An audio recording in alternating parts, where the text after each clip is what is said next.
क्या हो अगर मैं आपसे कहूं कि भारत की सबसे प्रसिद्ध मस्जिद में से एक के तहखाने में एक ऐसा राज दफन है जो हमारे इतिहास को फिर से लिखने की ताकत रखता है।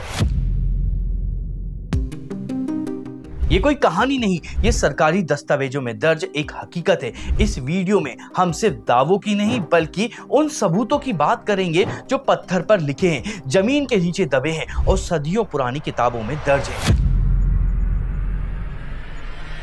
हम देखेंगे कि अयोध्या के अलावा ज्ञानवापी, मथुरा और यहाँ तक कि भारत के बाहर भी ऐसे कौन से स्थान हैं जहां पर आज भी इतिहास की परतें खुल रही हैं। ये एक ऐसी यात्रा है जो आपको हैरान कर देगी।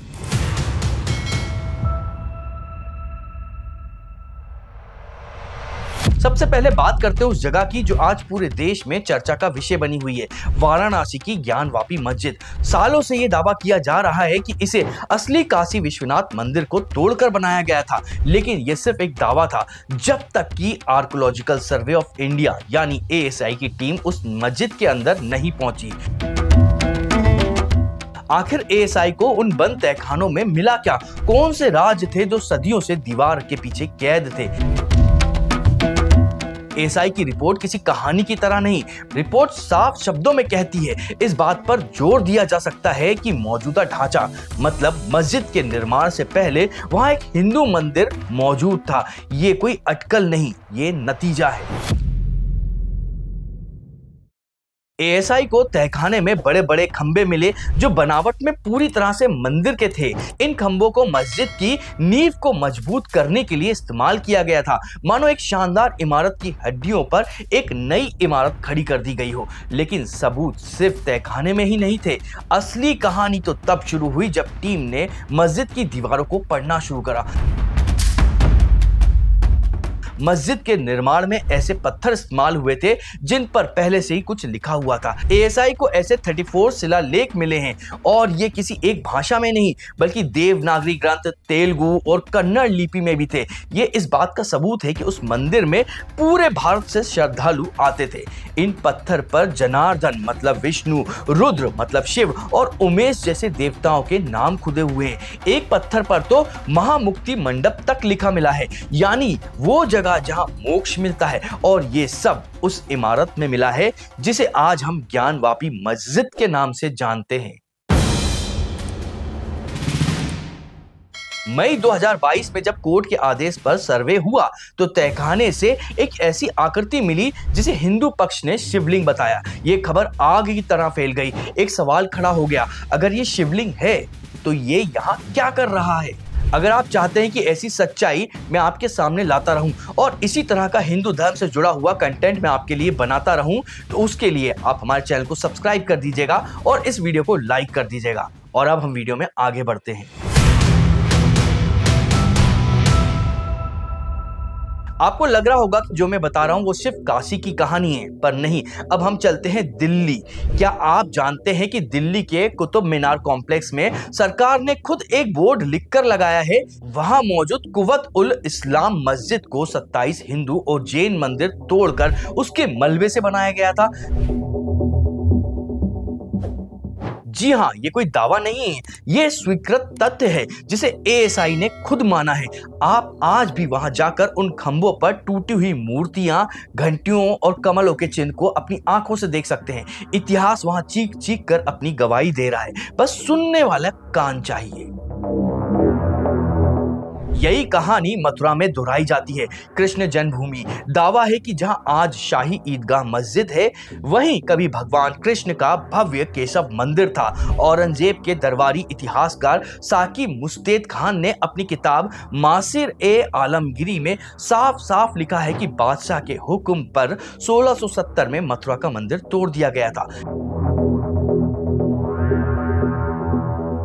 ये सिर्फ 3 जगहों की कहानी नहीं है। पुणे के पुणेश्वर मंदिर से लेकर मध्य प्रदेश के भोजशाल तक दावों की ये लिस्ट बहुत लंबी है। लेकिन ये सब दावे किए क्यों जाते हैं?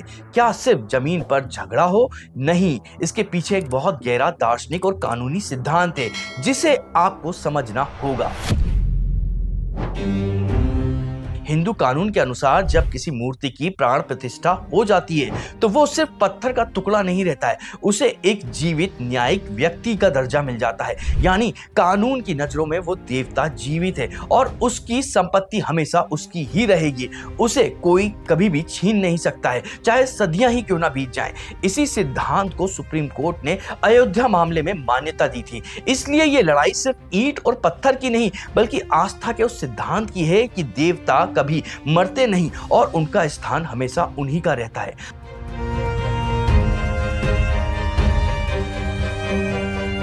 अब तक हमने भारत की बात की है, क्या ये सब सिर्फ भारत में हुआ था? क्या दुनिया के दूसरे देशों में बसे हिंदुओं के साथ ऐसा नहीं हो रहा है?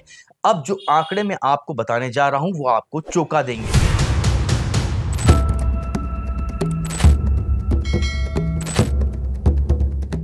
चलिए भारत के पड़ोस में पाकिस्तान में चलते हैं। एक रिपोर्ट के मुताबिक 1990 के बाद पाकिस्तान में 95% हिंदू मंदिर को या तो नष्ट कर दिया गया है या उन्हें किसी और चीज में बदल दिया गया है।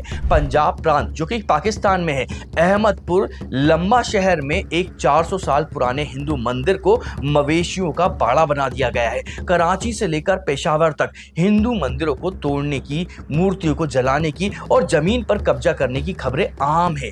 2020 में तो हद हो गई थी जब इस्लामाबाद में बनने वाले पहले कृष्ण मंदिर के निर्माण को एक भीड़ ने रोक दिया और उनके खिलाफ फतवा जारी कर दिया। और ये सिर्फ पाकिस्तान की कहानी नहीं है, बांग्लादेश में हालत और भी बुरे हैं। क्या आप कल्पना कर सकते हैं कि एक अफवाह के कारण एक ही दिन में 50 से ज्यादा मंदिर और 1500 से ज्यादा हिंदुओं के घर जला दिए गए थे? ये 2013 में हुआ था और 2021 में दुर्गा पूजा के दौरान एक झूठी खबर फैलाकर पूरे बांग्लादेश में हिंदुओं के ठिकानों पर हमले किए गए थे। इस्कॉन सेंटर समेत कई मंदिरों में आग लगा दी गई थी, मूर्तियों को खंडित कर दिया गया था। ये एक ऐसा दर्द है जिसे वहां का हिंदू अल्पसंख्यक हर रोज महसूस करता है।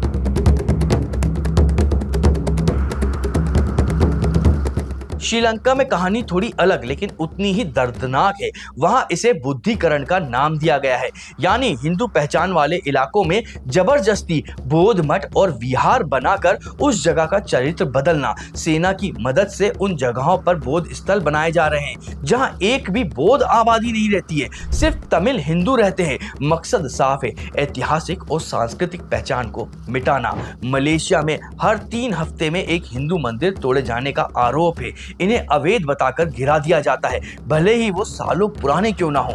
इन सभी दावों और घटनाओं के बीच कुछ दावे ऐसे भी हैं जो बहुत अजीब लगते हैं और जिन्हें मुख्य धारा का इतिहास नहीं मानता है। जैसे कि कुछ लोगों का दावा है कि मक्का का काबा भी एक शिवलिंग मंदिर था। वो मक्केश्वर जैसे शब्द और परिक्रमा की प्रथा का हवाला देते हैं, लेकिन ये जानना बहुत जरूरी है कि यह फ्रिंज थ्योरी है। इसे बड़े इतिहासकार, पुरातत्ववादी और यहाँ तक कि खुद बड़े हिंदू धर्म गुरु भी स्वीकार नहीं करते हैं। इसलिए हर दावे को सबूत की कसौटी पर परखना जरूरी है।